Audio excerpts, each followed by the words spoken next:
sommes réunis ici au niveau du centre hospitalier régional de Ziguinchor dans le cadre de la campagne de chirurgie de proximité qui est organisée dans le cadre des activités de la promotion sortante de médecine de l'université Assane Seck de Ziguinchor, en collaboration avec le ministère de la Santé et de l'Action sociale qui a bien voulu appuyer cette importante activité en envoyant aujourd'hui en tout cas ce camion de chirurgie mobile. Et ceci n'aurait pas été possible sans vraiment l'accompagnement également du département de chirurgie avec le professeur Cheikh Diouf qui pilote cette activité d'une main de maître. Donc l'occasion nous a été donnée à travers ces activités de pouvoir opérer en tout cas les malades qu'on avait recensés dans le cadre de la distribution des médicaments de masse pour la lutte contre les maladies tropicales négligées, qui constitue aujourd'hui vraiment un fardeau en termes de morbidité et de mortalité, surtout chez les couches vulnérables en tout cas de la population. Donc ces cas, en tout cas d'hydrocèle qui avaient été recensés aujourd'hui, pour la majorité ont déjà été opérés. Donc la campagne a démarré le 5 juillet de ce mois et va se poursuivre jusqu'au 9 parce qu'une partie aujourd'hui, nous avons terminé les 3 jours qui étaient consacrés au département de Ziguinchor, dans lequel nous avons profité quand même pour opérer aussi les malades que nous avions en tout cas enregistrés dans le département du Sud. À partir de demain et après-demain, nous serons dans le département de Bignona où les malades qui étaient enregistrés dans les districts de Thionck-Essyl, de Diouloulou, mais également de Bignona qui sont opérés dans le cadre de cette campagne. Donc je sais que le professeur Cheikh Diouf va revenir en tout cas sur les chiffres, mais je sais durant les 2 jours passés, ils ont eu à opérer 31 malades. Aujourd'hui, il y a 15 malades qui sont encore prévus. Donc ne serait-ce que dans le département de Ziguinchor, à l'issue de cette campagne, nous aurons opéré 46 malades. Et il reste encore 25 malades à opérer dans l'autre département, ce qui fera un total de 71 malades qui seront opérés dans le cadre de cette campagne. Est-ce qu'on suivi sera assuré à ces malades? Oui, parce que c'est certain que ces malades ne seront pas opérés et laissés dans la nature. Pour ceux qui habitent dans Ziguinchor, les soins post-opératoires sont assurés par le centre hospitalier. Et ceux qui sont dans les autres départements, il y a les districts sanitaires avec les centres de santé qui se chargeront de faire prodiguer ces soins à ces patients qui seront opérés. Donc ce n'est pas une chirurgie qui est très lourde, il s'agit d'opérer des cas d'hydrocèle, mais également des cas d'hernie inguinoscrotale qui vraiment ne nécessitent pas une grosse anesthésie et qui le suivi quand même post-opératoire le plus souvent est simple. Ce qui est prévisible dans la mesure où quand on voit ce qui se passe dans les autres pays qui parlent aujourd'hui de 4e vague, nous on est vraiment dans une phase ascendante de 3e vague. On a vu les cas qui continuent à augmenter. Aujourd'hui, dans la région de Ziguinchor, depuis le début de la pandémie à aujourd'hui, nous avons enregistré 838 malades. Et actuellement, au moment où je vous parle, nous avons 50 cas qui sont actifs dans la région, dont les 6 qui sont actuellement suivis dans le centre de traitement et les 44 qui sont suivis au niveau des domiciles entre le district de Ziguinchor, le district de Bignona et le district de Thionck-Essyl. On parle de relâchement, quelle est la conduite à tenir? C'est toujours, en tout cas, sensibiliser encore une fois la population. C'est vrai que c'est extrêmement difficile d'être en alerte pendant plus d'1 an, mais aujourd'hui, notre principal salut aujourd'hui, c'est de renouer avec ces gestes barrières que vraiment les populations ont tendance à abandonner. C'est-à-dire de retourner au port du masque, mais également la distanciation physique. Ce n'est pas quelque chose vraiment très compliqué. Avec Ziguinchor, on va aller dans le département de Bignona, mais c'est une campagne qui va concerner la région naturelle de la Casamance. Ça va s'étendre à Sédhiou. Ensuite, la même équipe ira à Kolda pour vraiment faire profiter des couches vulnérables de la population par rapport à ces campagnes de vaccination. Et on espère aussi que les autres années, avec l'appui vraiment de l'UFR, santé et l'accompagnement vraiment du directeur d'hôpital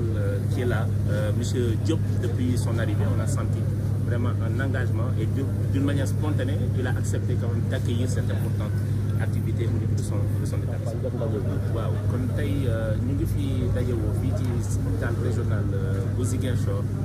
ci activité boo xam ne mu ngi tudd campagne de chirurgie maanaam boo xam ne dañuy dajewoo pour dajale ay malades yi nga xam ne dañu nekkoon si ay jafe-jafe bëgg ñu leen opérer te mënuñu leen woon opérer loolu moo ñu ci dajale tàmbale nañ ko le 5 juillet bi passé te dinañ ko wéyal ba àjjuma bi nga xam ne juróom-ñeenti fan ci mois de juillet. campagne boobu baax nañu wax leen lan mooy sabab bi ci cadre activité yi nga xam ne promotion wu médecine yi nga xam ne mooy génn ren bu nekk ci UFR santé bu université Assane Seck bu Ziguinchor ñoo ko sàkk woon ci seen i activité àndoo ci ak ki nga xam ne mooy le département de chirurgie te ki nga xam ne doonoon seen parrain muy professeur Cheikh Diouf mu gis ni ci xalaatam bu rafet campagne boobu mën nañ ci boole des activités de chirurgie maanaam xool ñi nga xam ne néew nañ doole te mënuñu jot ci opération yooyu ñu boole leen si buñ ci woowee ministère de la santé et de l'action sociale ñun ñu répondre ça veut dire ñu tontu te vraiment tontu bi sedd na suñu xol parce que envoyé yónnee nañu li nga xam ne moom mooy camion de chirurgie bi pour ñëw jàppale ñu ci campagne boobu pour ñu mën a opérer malade yooyu dinañ profiter ci li nga xam ne di ngeen dégg ñu koy wax saa bu campagne amee dinañ leen woo maanaam mooy les maladies tropicales négligées mooy doomu jàngoro yi nga xam ne nit ñi ñu ngi koy sooxaale te dañ ko xaw a soofantal bi nag dara waralu ko lu dul ci dëkk yi nga xam ne dañoo néew doole ci population yi nga xam ne dañoo néew doole seen loxo jotul seen digg ginnaaw ñooñu lay gën di faral di dal loolu tax nit ñi soofantal ko bu ñu defee campagne boobu ñu am ñoo xam ne recensé woon nañ leen li nga xam ne dañu wéet li nga xam ne moom la wolof di wax xuuxaan ñooñu ñu dajale leen pour tey mën leen boole ci campagne boobu mën leen a opérer kon loolu moom moo sabat daje boobu te gis nañ ni bi campagne bi démarré ba léegi juróomi fan ci weeru juillet jot nañ opéré ci démb ak barki démb fanweeri malade ak benn tey programmé nañ ci opéré encore li nga xam ne mooy fukki malade ak juróom loolu bu ñu ko dajalee ci département bu Ziguinchor rek kon dinañ gis ni dinañ opéré li nga xam ne lu toll si ñeent ak juróom benn ci ay malade mu des état bu Bignona bi nga xam ne à partir de suba dinañ fa dem foofu li ñu fa programmé ci opéré ci malade yooyu tamit mu ngi toll si ñaar fukk ak juróom benn kon ci bu ñu xaymaa campagne bi incha allah bu yàlla defee jàmm dinañ opéré lu toll si juróom-ñaari fukk ak benn ci ay malade mu doon loo xam ne lim bu takku boo xam ne wax dëgg yàlla sant nañ ñi nga xam ne ñoo sabab organisation bi sant directeur hôpital bi nga xam ne mooy monsieur Ndiambi Diop ci vraiment engagement am parce que buñ ko waxtaanee ne dañuy def campagne bi mun a ñëw leen ci sama hôpital d'une manière spontanée te boole ci ay yombal yoo xam ne permettre na ñi nga xam ne mooy département bu chirurgie professeur Cheikh Diouf ak jeunes yi nga xam ne ñoom la ci àndal ak équipe am ñu mën a liggéey dans d'excellentes conditions avec l'accompagnement du ministère de la santé à travers vraiment la division de lutte contre les maladies tropicales négligées. ndax di ngeen gunge way tawat yi. way tawat yi dinañ leen gunge parce que opération bi même sa bu doone opération boo xam ne du lu rëy waaye li ñu wax rek du ñu opérer nit bàyyi la nga dem ci ngelaw su ne daan la def ay activité mais lii c'est une première que ñoom si seen activité yooyu ñu boole ci jël ay malade opéré la moo tax ñu ni noonu duñ ko yemal Ziguinchor dinañ dem ci yeneen département dinañ dem Bignona bu ñu jógee Bignona dinañ ko wéyal dem région de Sédhiou bu ñu jógee Sédhiou aussi dinañ dem Kolda te yeneen at aussi dinañ defaat même liggéey bi pour xool ñi nga xam ne amuñu doole ngir mën a wéyalaat activité yu mel nii parce que loolu am na loo xam ne askan bi soxla nañ. Nous sommes le parrain de la santé.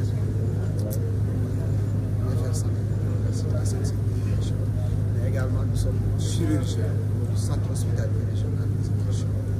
Et aujourd'hui nous accompagnons la 5e promotion dans le cadre de notre activité. Chaque année, chaque promotion centrale organise un panel d'activités à travers la région de la Casamance. Aujourd'hui nous menons une activité de chirurgie qui va consister en une prise en charge